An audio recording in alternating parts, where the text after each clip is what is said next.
Bon dia, som Irene Plazas i Aitana Cànovas, alumnes de segon de BI de l'IES Pere Boil, i avui ens acompanya a Radio Pere Salvador Espí, historiador i activista de Manises que acaba de rebre el Premi 9 d'octubre 2023, guardó que atorga l'Ajuntament de Manises.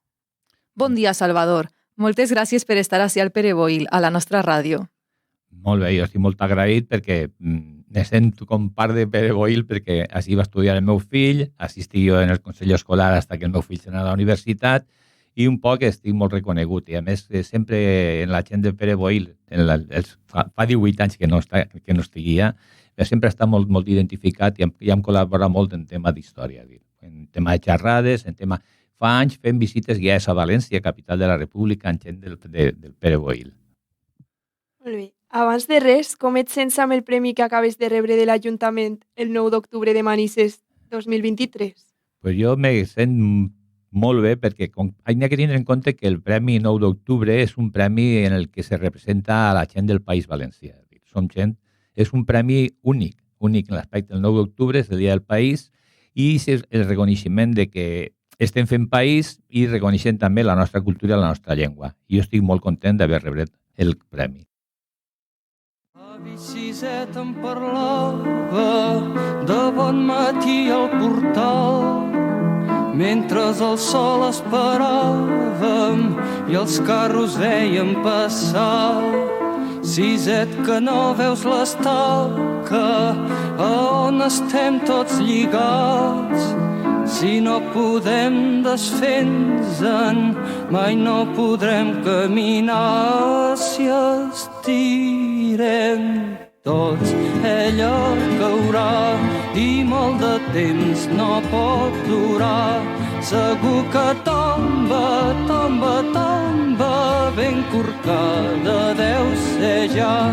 Si jo l'estiro fort per aquí i tu les tires fort per allà, segur que tomba. Aquest guardó premia la teua implicació social en molts àmbits. Quan va començar i de quina manera? Amb el sindicalisme? Bé, el tema d'un poc la meva vivència social es comença a partir de que entré a treballar.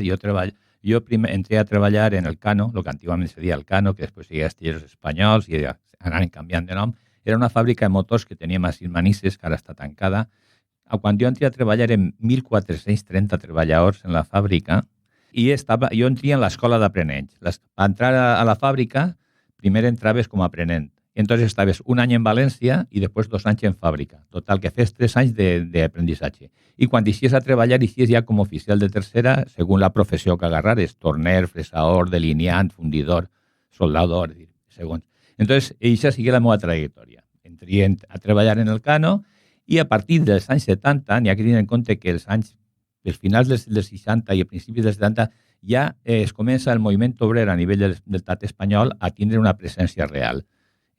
Ja som la generació nova que ve, la gent que passa la guerra se queda un poquet darrere i som gent que volen canviar les coses i viure de forma diferent. N'hi ha que tenir en compte que Espanya era un país molt gris, molt gris. Tingueu en compte una cosa només, les dones no teníeu ningú dret. I diries que va ser aquesta la raó perquè et vas interessar per moviment obrer i vas decidir lluitar de forma activa per ell? Jo la meva raó sigui que, primer, jo tinc una història darrere. Mon pare estigué en la Guerra Civil, mon pare sigui voluntari, se n'anà a la guerra perquè ell no havia fet ni la mili, se lliurava per fill de viuda, però se n'anà a la guerra de forma voluntari. Jo havia conegut a molta gent que havia viscut la guerra perquè jo vivia a Manises, nosaltres vivia en una taverna, que seria Casa Pasqual, que estava en Cura Català, que ara n'hi ha un forn, això era ma casa, i entonces per aquesta taverna passava personatges de tot tipus, tant d'una banda com d'una altra. I entonces jo de nano no me donava compte, no? Però conforme vaig passar, quan ja entri en la fàbrica, quan ja em començava a interessar pel tema del moviment social, el moviment obrer, el tema del sindicalisme, és quan jo es comença un poc la meva trajectòria. Jo es comença a militar en els anys 70 i encara seguisc. I a la lluita sindical van seguir altres, sempre de manera desinteressada. Quines van ser i per què aquestes? Bé, jo en la lluita sindical he estat molt implicat tota la vida. El que passa és que n'hi ha un moment que nosaltres, el tema de les famoses crisis que n'hi havia de treball i tal, que estàvem a la fàbrica, estàvem parats, no teníem treball i estàvem parats. I teníem una sèrie de mesos que no fèiem res. Entonces jo dic, aprofité el tema i dic, pues, per què no vaig a fer història? I es començia a estar. Entri en la universitat per major de 25 anys, perquè quan jo ania a escola, nosaltres deixàvem d'anar a escola als 12 anys. En els 12 anys treuies el certificat d'estudis i ja no t'obligaven a anar a escola. A partir ja de que estem en el paro, jo decidisc estudiar història. Faig l'ingrés per major de 25 anys. I mirant cap arrere, estàs satisfet amb el teu treball, amb el teu compromís social? Jo concretament és forma part de la meva vida. Jo sempre he estat ficat i és una forma de viure. Dir, no és una qüestió de ficar-se medalles ni de sentir-se, sinó dir, una forma de sentir les coses. No? Dir, jo he estat tota la vida en el tema del món sindical, ha estat lligat després a tot tipus d'associacionismes també polític, perquè ha estat en el món sindical i en el món polític, perquè és una cosa que sempre he tingut clara, i ha sigut una forma de viure. Què passa? Que ara m'ha plegat ja un moment que ja tinc 70 anys i entonces el tema un poquet ara va més relaxat. El tema va molt més relaxat. Com va sorgir el fundar la Fundació Moviment Ciutadà? Pues bé, el tema és el següent. 80, 90, i entonces jo estava en l'associació de veïns. En aquesta associació de veïns teníem una sèrie de grups de treball i veiem que n'hi havia que fer una cosa més oberta, que poguera participar més gent, que fora una cosa també de que pogueren haver grups de persones que encara que no foren de la mateixa ideologia, però que sempre que tingueren un tema de ser, sobretot, un tema laic, que no n'hi havia ninguna qüestió de creences, i el tema democràtic. Entonces, dins de la directiva se van plantejar què fem en l'associació. Estiguem estudiant a nivell de l'estat espanyol quin tipus de grups, com se movien i que funcionaven, i concretament estiguem en Saragossa i en Barcelona en dos grups de gent que uns tenien muntat una fundació i altres tenien muntat un grup de treball. I al final varen decidir fer una fundació perquè la fundació donava entrada a que de forma autònoma els grups treballaren i que també de forma autònoma participàrem tots en la fundació. En aquests moments en la fundació n'hi ha 10 grups treballant, que estan des del Club de les Dones, el Club de Muntanya, que tinguem una empresa també allí d'ajuda al tema de les associacions i tal. N'hi ha 10 grups treballant que funcionem, sobretot n'hi ha una qüestió bàsica, que és que no n'hi ha que dependre mai de les subvencions. Entonces, cada grup fica els diners a l'any per funcionar i cada grup després demana les subvencions que vol i els equips de treball i el que vol fer. Per exemple, n'hi ha grups que, per exemple, munten el tema de l'escola de cases, que se diu, de formació de monitors de temps de l'aire lliure, i aquesta gent funciona al seu aire, demana les seves subvencions, fan els seus projectes, però l'únic tema que tenen en la fundació és que X diners a l'any per poder funcionar, no dependre mai de subvencions. Desde las minas hasta las nubes, somos cizallas contra el candado, final de un cuento nunca acabado. Somos la fuerza de la estampida, somos el mundo patas arriba. Somos hijos de unos pocos locos que dibujaron la salida. Caballo en Troya y en sus castillos, cientos de gritos contra el pestillo. Somos el preso, libre entre rejas, pasamontañas, rompecabezas. Somos el llanto y la carcajada, los empujones a la alambrada. Somos los que fueron tantos siendo nada. Y en ese pozo de ley y de orden, de sucias sombras, de servidumbre, pasa que ustedes nos odian, pasa que ustedes nos odian porque somos los hijos de los versos, de los poetas y los presos, la voz que grita entre los huesos, de las cunetas para despertar al universo. Ara voldríem que ens parlares sobre la memòria històrica i democràtica. Abans de res, què espera tu la memòria històrica i la memòria democràtica? Com les definiries? I creus que cal diferenciar entre elles? Estem en un moment que aquesta discussió l'han fet moltes vegades. No? En un principi se parlava sempre de memòria històrica agafant només que el tema de lo que era la guerra civil i el franquisme. Se fan una sèrie de lleis que se parlaven de memòria històrica, però concretament en la llei del 22 de l'any passat és quan comencem a parlar de memòria democràtica. Per què parlem de memòria democràtica?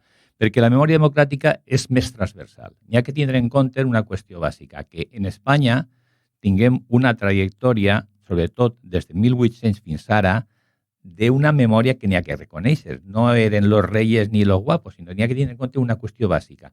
Tot el canvi social que se dona en Espanya, quan s'acaba el tema del feudalisme i entra el tema del nou forma de treball, i sobretot n'hi ha que tenir en compte una cosa, que moltes voltes s'evita, no? I és que en Espanya, concretament, el segle XIX i el segle XX han sigut uns segles molt, molt rics. I n'hi ha que tindre en memòria aquest tema. Per això dic que en el tema de memòria democràtica entrem de forma transversal per agarrar tota la memòria, perquè no és només que el tema de la guerra civil i el franquisme, sinó n'hi ha que tenir en compte que en Espanya, en 2 segles, no se diu mai, però hem tingut 4 guerres civils. No una, l'última, sinó 4. N'hi ha que tenir en compte que en el segle XIX tingueren 3 guerres civils i en el segle XX una només, menys mal. Sí, i per què et vas endinsar tu i de quina manera en el món de la investigació al voltant d'aquestes, de la memòria històrica i la democràtica? Bé, jo vaig fer geografia i història i en un primer moment es començar a treballar el tema de la memòria històrica, sobretot el tema del maquis espanyol, la guerrilla antifranquista. Treballant el tema de la guerrilla antifranquista, varen sorgir, i estem a finals del 1900, 1990 i pico, i entonces un poc començarem a treballar el tema de la memòria d'ací de Manises. Hi ha una cosa molt curiosa. Estàvem fent unes jornades de memòria històrica i parlant sobre el maquis, així, en el barri, així, en la fundació, i aplegar una persona que ens digui, mireu, jo tinc unes cartes de gent de Manises. Total, rebrem unes cartes de gent que eren cartes que no s'havien repartit. I entonces comencem un poquet a veure el tema del material comencem a treballar a veure el tema de l'arxiu de Manises i tal, i se donen compte que n'hi ha moltíssimes cartes de gent que ve de l'exili, de les càrcels, dels camps de concentració, que no se van repartir a les famílies. Entonces això és un acte de repressió tan bèstia i tan animal que no tenia color. I sobretot quan estudiem el tema de les cartes, veiem que en el tema de les cartes no se planteja ninguna qüestió política ni sindical, sinó se planteja el voler sentir-se vius, el voler sentir que la família saberà de tu, perquè tinguem cartes que venen dels camps, de l'exili i de les càrceles, però també hi ha cartes que no queden de Manises. Per exemple, n'hi ha una família, n'hi ha unes cartes que parla l'home, mira, t'he enviat 10 cartes, encara no m'has contestat, ja no me vols? A la dona. I n'hi ha una carta de la dona, dient-li a ell, què passa que no m'escrius? Imagineu-vos el tema, estem parlant de l'any 39-40, la gent se mor en les càrcels, segueixen afusellant a la gent, i la gent el que volia era sentir-se viva. Entonces, quan nosaltres treballem tot aquest material de les cartes, sentirem que teníem un compromís amb la gent de Manises. I era treballar el tema de les cartes i es començar a treballar a fons el tema de l'arxiu municipal. I per què creus que és necessari preservar aquesta memòria de la que hem parlat abans? Mira, el tema n'hi ha que tenir en compte una cosa. El que no sapiem se pot repetir. I concretament, el tema de la memòria històrica n'hi ha que saber què passa en este país, que no mos contem milongues, perquè n'hi ha que tenir en compte una cosa. En el tema de la història se basa en fets i que se puguen documentar i veure que són de veritat. No se podem inventar la història. Entonces, la història té que estar acompanyada de documents. Entonces, agarrant aquesta qüestió bàsica, n'hi ha que plantejar-se que n'hi hagi una guerra civil, que sigui perquè se carregaren el que parlàvem moltes vegades de la primera transició democràtica que se dona a l'estat espanyol. Nosaltres, quan parlem de la república, del 31 al 39, no parlem d'una república guerrera ni res d'això, sinó era una transició democràtica. Era un tema on la gent se plantejava una sèrie de conquestes. Era un tema on les dones tenien una presència, es començaven a tindre presència. N'hi ha que tenir en compte que el tema del vot s'aconseguís una altra república. És un tema que n'hi ha que saber el per què les coses. No? Després n'hi ha que tenir en compte que el tema de la guerra civil és a partir d'un cop d'estat, contra un govern democràtic, elegit en les urnes. Podríem estar ara fent una comparació de lo d'ací, però parem ara. Doncs, quines lliçons creus que podem aprendre del passat i evitar-les en el futur gràcies a la preservació de la memòria històrica i democràtica? Hi ha una qüestió bàsica que jo dic sempre, que la cultura mos fa lliures. Lo bàsic en aquest tema és que n'hi ha que estar formats, n'hi ha que saber n'hi ha que respetar els contraris, però sempre en fonaments. El que no podem fer és dir que este país sempre des del segle, des de los reyes católicos, que jo dic a vegades, sempre ha sigut un país que han estat enfrontats, o estàs en mi o estàs contra mi. No és qüestió d'estar en mi o contra mi, sinó és qüestió dels fets i seguir funcionant. El tema de la memòria, n'hi ha que tindre en compte, i això és el que vos dic, n'hi ha que tindre en compte que se fa fan un cop d'estat, guanyen una guerra gràcies a l'apoyo de les potències fascistes i nazis, perquè la guerra se guanya per part de Franco i el sublevats, perquè tinguin l'apoyo del govern alemà en armament i en persones i de la financiació també per part dels italians. Que no mos ho regalaren, Això és una de les coses que dins de la història n'hi ha que saber. No mos regalaren ni els nazis ni els italians fascistes les armes ni les persones. Els nazis es pagaren durant la Segona Guerra Mundial, així se passa fam i se passa tot el que n'hi ha que passar, perquè tot el menjar i els minerals i tot se duien a Alemanya per pagar el deute de la guerra. I en els italians n'hi ha una cosa molt curiosa, que quan treballes el tema de la història, furgant en els arxius, te trobes que els italians estigueren pagant els avions i les bombes que mataren els espanyols fins l'any 68. Ojo, això són documents, no m'ho he inventat, tio. I en la teua experiència, quin creus tu que és el paper dels governs i institucions de cara a la preservació de la memòria històrica? Com creus que poden secundar-la de manera efectiva? I què penses de la llei de memòria històrica? Bé, n'hi ha una qüestió, sempre que hem parlat de lleis de memòria, sempre se poden refer, se poden millorar. N'hi ha que tenir en compte que duem la tercera llei que duem de memòria, més o menys, que té també els seus fallos, però n'hi ha una qüestió bàsica en el tema de la memòria, i és donar un tractament a tots per igual. El que no pot ser és que hagi hagut una memòria per uns i una memòria per altres. Així, per exemple, durant molts anys ja en democràcia s'ha financiat l'exhumació de los caídos, l'exhumació dels soldats que morien en Rússia, de la Divisió Azul, i l'exhumació dels que la gent que afusellaren no s'havia negociat ni s'havia plantejat mai. És una de les qüestions que a partir de la llei de Zapatero, quan es comença el tema del procés de les exhumacions. La llei de Zapatero era un poquet coixa perquè no se planteja el tema com a govern, una cosa que té que fer el govern. Avui no és tan fàcil fer una associació de familiars de represaliats. Tu, per excavar una fossa, tens que fer primer una associació d'afectats, de familiars que estan dins, legalitzar-la. Després tens que iniciar tot el procés de demanar subvencions, i això és un cacau. No ha hagut, el que sempre hem dit en falta en el tema de les lleis de memòria és que no ha hagut una implicació real de l'Estat. Perquè, clar, tu imagina't, comencem a fer una fossa en Paterna i traguem restos. Anem al juzgat i el juzgat se llava les mans, quan el tema no. El tema és que el juzgat tenia que prendre nota i això tenia que fer el juzgat. Entonces, ahí encara patim prou coses. Ara estem en un moment un poquet en l'aire, perquè estem en el tema de canvi de govern, així en el País Valencià ha hagut un canvi de govern molt xungo, i entonces estem un poquet en l'aire. Sí, i per això que has dit ara, com veus el futur de la recuperació de la memòria històrica? El tema del futur de la memòria històrica, jo és que soc prou pessimista, no?, en aquest tema. El bo és que ja al tema de la memòria s'han incorporat els nets i els bisnets des que van ser assassinats. El que vol donar un poquet de dir, se va seguir. Perquè n'hi ha que tenir una cosa, això ho diuen els metges i els psicòlegs i els psiquiatres, el tema del dol, si no se passa el dol, aplega fins a la tercera generació com a mínim. Això se du arrastrant. Jo penso que el tema de la memòria, ara en aquests moments estem en un moment crític, el que passa és que hem avançat molt. Imagineu-vos, en Paterna n'hi ha 2.238 afusellats en fosses comuns. En aquests 8 anys n'hem tret 1.500. Ha sigut un avanç molt important. I ara s'està fent un mural, un mausoleu per ficar els restos, perquè no cregueu que s'identifica la gent fàcilment. En aquests moments duguem com a màxim un 10% de gent identificada a partir de l'ADN dels familiars.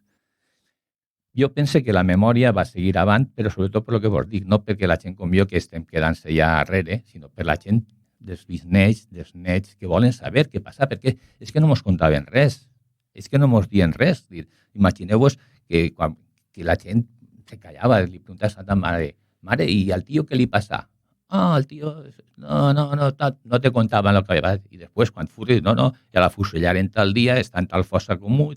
Entonces, claro, y te quedes un poquet, saber que n'hi ha que tenir en compte que la repressió després de la guerra civil, sigue molt bèstia. N'hi ha que tenir en compte que se van a fusellar més de 100.000 persones en l'estat espanyol, cosa que ni en l'Alemanya nazi ni en el fascisme italià se va matar tanta gent.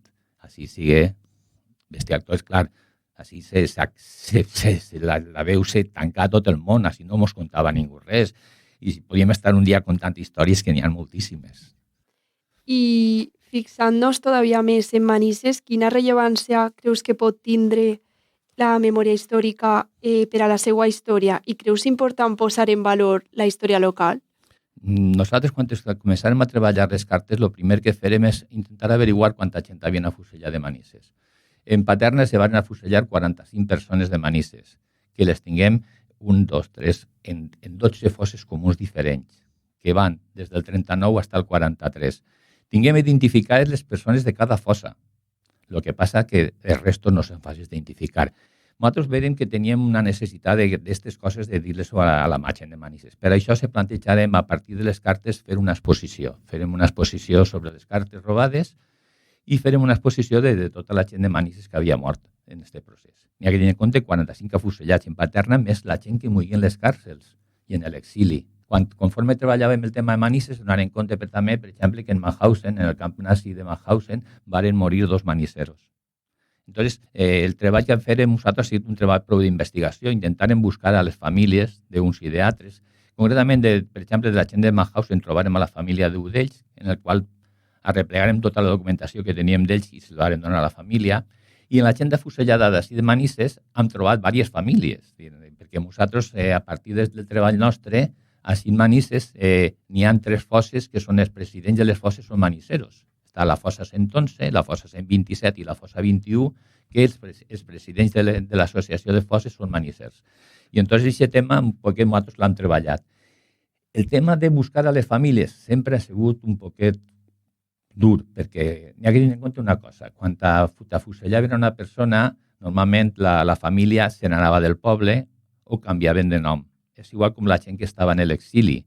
La gent que estava en l'exili, perquè no n'hi haguera repressió sobre les famílies, canviaven de nom moltes vegades. I és el tema.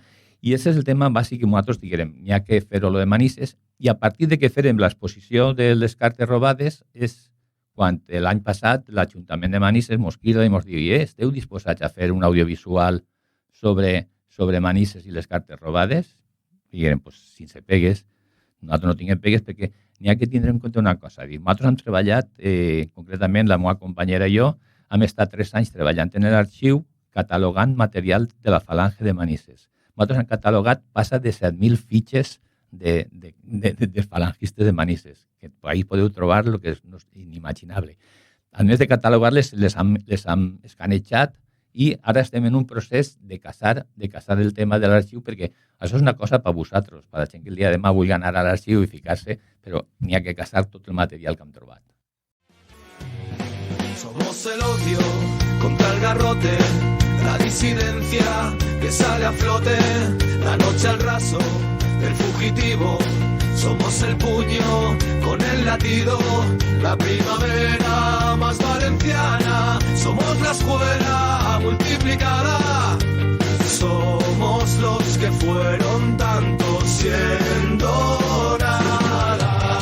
Y en ese pozo de ley y de orden, de sucias sombras, de servidumbre, pasa que ustedes nos odian, pasa que ustedes nos odian porque somos los hijos de los versos, de los poetas y los presos, la voz que grita entre los huesos, de las cunetas para despertar al universo.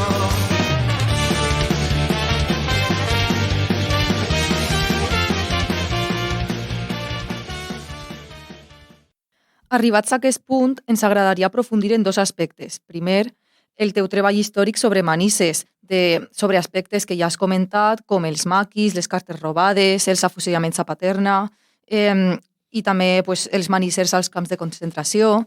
Quin va ser el procés d'investigació i recuperació de les cartes robades, per exemple? Concretament, quan apareixen les cartes, el primer que fem és catalogar-les. Primer, les que venen de l'exili, les que venen dels camps de concentració, les que venen de les càrcels. Entonces n'hi ha una qüestió bàsica. Primer el que intentem és buscar familiars. Molt difícil. Familiars n'hem trobat. Per exemple, el tema de Mauthausen, vàrem replegar tot el tema Mauthausen i li donarem a la família que viuen en Borriana. El tema, per exemple, d'ací n'hi ha diverses persones que trobarem. Per exemple, n'hi ha una persona que trobarem que al treballar els arxius veiem que la família era una persona que estava en l'exili i que la família en l'any 43 havia anat a França. Treballant els arxius se trobem aquest tema i se trobem que encara viu la filla de la persona que havia enviat la carta des de França.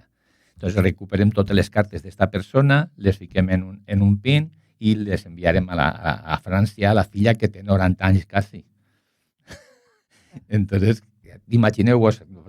Després, per exemple, el més curiós del tema de les cartes és que quan després farem l'audiovisual de les cartes, el dia que estrenarem l'audiovisual a Manises, en el Germanies, estava el fill d'una de les cartes i li entregarem l'última carta que havíem trobat d'aquesta persona, de son pare, l'entregarem al fill. Un home que té 90 i pico d'anys, que son pare, esta persona morí en l'exili, el pare d'esta persona morí en l'exili, i a més, perquè vegeu les històries curioses que n'hi ha en cada carta, diré, esta persona no deixarem mai vindre de l'exili, morí en Inglaterra, no deixaren mai eixir a la dona i als fills, perquè estava casat i tenia 3 fills, i no deixaren eixir mai a Inglaterra a veure, i només que deixaren eixir a la dona i al fill major quan morigué, i anaren al soterrar de son pare. És molt curiós perquè quan furgues en la història te trobes coses. Dirà, a més d'aquesta dona, l'home morigué en l'exili, tenia 3 fills xicotets, també estigué en la càrcel per ser hija de Rojo, mujer de Rojo, i estigué en la càrcel 3 anys quan tenia 3 fills. Els 3 fills es cuidaren les famílies com pogueren. I creus que és possible que en el futur es trobem més cartes robades? Jo penso que sí. El que n'hi ha que tindre en compte és una cosa. El tema dels arxius és una cosa que és molt curiosa. Nosaltres mai se podíem esperar que en Manises trobarem el material que trobarem. Llavors a parlar de 7.000 referències diferents de documents. Pensem que n'hi ha pobles que tenen que tindre material als arxius. El tema de les cartes. Nosaltres hem intentat averiguar si n'hi havia alguna directiva per part de la Falange o del moviment manant que se fera això de les cartes i no l'hem trobat, la veritat. I és el que vos dia, el que no puguem provar no podem dir que se feu. Però és fàcil que n'hi hagi alguna directiva i en el seu moment se cremà, perquè nosaltres ens contava una persona molt major que havia estat físicament on estaven les cartes, que n'hi havia milers de cartes. Després sabem que tot aquest material de l'arxiu de Manises se va guardar en els filtros, en el mercat dels filtros, en el sòtano, que n'hi havia moltíssimes caixes, però el mercat dels filtros, el sòtano, se va inundar 3 vegades en els anys 80 i 90, amb la qual se pergueren. I nosaltres Pepa i jo catalogàrem 24 caixes encara de material i ens comentaven que n'hi havia un centenar de caixes, que era el tema d'inundar-se i tal, se pergueren. Després també sabem que n'hi ha caixes en l'arxiu de Salamanca, en l'arxiu de la Guerra Civil, també hi ha caixes de Manises, però el tema és que treballar el tema de la història i ficar-se en marxa és costós. Però nosaltres seguim treballant sense ninguna pega. Clar. I per una altra banda està el tema de l'exhumació d'afusellats pel franquisme en el cementeri de Paterna. Quin és el vincle entre Manises i el cementeri de Paterna? El tema és un vincle molt interessant. Quan nosaltres fèrem l'exposició de les cartes, vàrem dur a professionals arqueòlegs que estaven exhumant en Paterna, es duguérem a Manises a fer una sèrie de xerrades. A partir d'aquestes xerrades és quan ens apareix el tema de que així n'hi havia gent en les fosses i podíem nosaltres, des de la Fundació, apoyar que se crearen les associacions de familiars. I aquest és el paper que farem. Nosaltres, jo no tinc a ningú familiar, no puc fer, però des de la Fundació el que fem és apoyar als familiars perquè se crearen les associacions de famílies de fosses.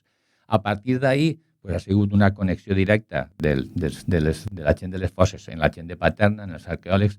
Així en València han estat excavant tres grups diferents d'arqueòlegs, ha estat Arqueoantro, ha estat Paleolab i ha estat uns companys de Catalunya que també són arqueòlegs. I quan s'excava, l'excavació no cregueu que és una cosa, s'excava de forma científica, s'excava de forma científica i n'hi ha que tindre en compte que s'excava, com heu vist en les pel·lícules, en el pincellet. És molt dur, perquè imagineu-vos, i si algun dia podeu anar o podem fer una visita, les fosses comuns, per exemple, la 111, n'hi ha 147 cossos dins de la fossa amuntonats en 6 saques diferents. Si no ho heu vist, és molt dur. Jo la primera volta que he vist una fossa me vaig fer a tremolar perquè de enterrados cristianamente i bien, d'això estaven tirats de forma bestial i lligats. I com van ocórrer els fets al Terrer, ens pots explicar un poquet amb més detall? Bé, concretament n'hi ha que tindre en compte que quan s'acaba la guerra en València n'hi ha tota una sèrie de càrcels provisionals i càrcels fixes. En València concretament d'hòmens estava la càrcel del Modelo i Sant Miquel dels Reis, que avui és l'Arxiu del País Valencià i l'Acadèmia de Cultura Valenciana.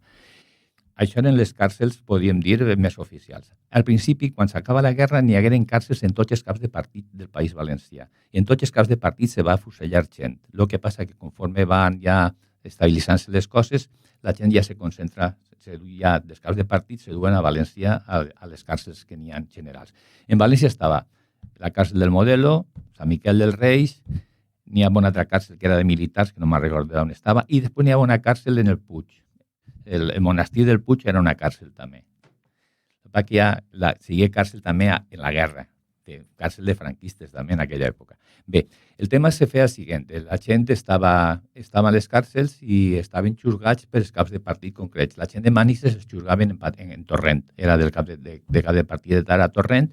A partir d'ahir s'eixia la sentència, que Franco firmava totes les sentències des de Xunant, no tenia pegues això de matar qui havia que matar, i a partir d'ahir, per saques s'anaven traient a la gent. El tema de les saques, tinguem testimonis de gent que estigui en les saques, que concretament teníem un testimoni d'una persona que sigui d'ací de Manises, que estigui condenat a 2 penes de mort, que estigui diversos mesos pensant que anaven a treure-lo a fusilar i no el fusellaren al final. Però el tema era, se dictava la pena de mort i d'un dia per altre agarraven un camió, no s'avisava a la família ni res, la família s'enterava, per exemple, tinguem casos d'ací de que trobàrem de que anar la família a dur-li menjar a la casa i dir, no, el seu marit ja el van fusellar ahir en Paterna. En Paterna se fusellava en el camp de tir, en el Terrer, que se diu. No se fusellava com en altres llocs que se fusellava en la tàpia del cementir, sinó el camp de tir de Paterna, tinc en compte que Paterna era tot zona militar, estava plena de quartels, i n'hi ha un lloc que era un camp de tir, que n'hi ha com una espècie de muntanyeta, a la gent se ficava enfront i allà se matava la gent. N'hi ha gent de Paterna, que els testimonis que tinguem, que sobretot gent que ja té 90 anys també quasi, que eren crios i apujaven a les garroferes a veure com mataven a la gent. A més, en Paterna s'escoltaven tots els tirs, era una cosa... I els primers morts que maten en Paterna per donar més repressió i més testigament del temps, es passejaven per el poble en un carro. Després de morts es passejaven i es duien al cementir. Ja dic, en fosses comuns de 2x2 i fins a 6 metres i mig de fonda. Quina és la situació actual en relació a les exhumacions de les afusellats que estan a les fosses? En aquests moments ja estem encara en un procés perquè n'hi ha encara que s'ha canviat el govern de la Generalitat, encara n'hi ha una sèrie de pressupost per excavar una sèrie de fosses. N'hi ha que tenir en compte que, a més de Paterna, s'està excavant en diversos pobles. S'està excavant en Sueca, s'ha excavat en Llíria, s'està excavant en Ayora. En aquests moments n'hi ha ja de Paterna s'han tret 1.500 cossos de les fosses comuns. Estan, d'aixòs 1.500, un 10% a partir de l'ADN de les famílies s'ha pogut veure qui era. Els altres estan cada un en una caixeta i estan tots en aquests moments en el Museu de Paterna. I estem a l'espera de que s'acabi, s'està fent un columnari en Paterna, que això se va aconseguir en els anteriors governants, i està fent un columnari on se ficaran totes aquestes caixetes perquè millor en un procés d'anys encara n'hi ha millores per identificar. Avui s'identifica el tema de l'ADN i en el tema de l'ADN n'hi ha molts problemes a vegades perquè no és el mateix l'ADN dels homes que de les dones, segons la família. Són coses molt... Ja dic, un 10%, imagineu-vos, de 1.500, un 10% són 150 que han trobat, és que han pogut donar. I a més una qüestió que també tindré clar, dir, no és qüestió de que s'identifica una família i n'hi ha... No, dir, quan s'identifica, cada família fa el que vol en el seu cos. No n'hi ha ninguna obligació de fer això, fer allò, o fer un rímel. Quan s'entrega a la família se'l du al poble, el soterra en el seu poble, o li fa una missa, o li fa el que vol. No és una qüestió de que n'hi ha que ser, no. És una completa llibertat de la família fer en els restos del seu familiar el que ell vulgui.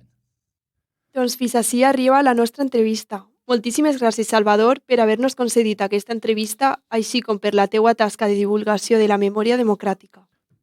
Pues molt bé, jo agraït i, com vos comentava, quan vulgueu podem parlar d'altres coses. N'hi ha una qüestió molt interessant, ja que sou dones, que tindrien que parlar un dia del paper de la dona durant la República, què és el que perdeu les dones en el franquisme i com heu recuperat, com s'han recuperat, perquè les coses no han caigut del cel, les coses han caigut perquè n'hi hagué una transició, que n'hi hagué molta lluita en el carrer. En els anys 70 estàvem peleant-se molt, n'hi hagué moltíssimes vagues a nivell de l'estat espanyol, n'hi hagué tota una transició que no sigui tan pacífica per aconseguir, per retornar-les el que tingueu ara. Que tingueu en compte això, que no caigui del cel, sinó que costar sang i morts també.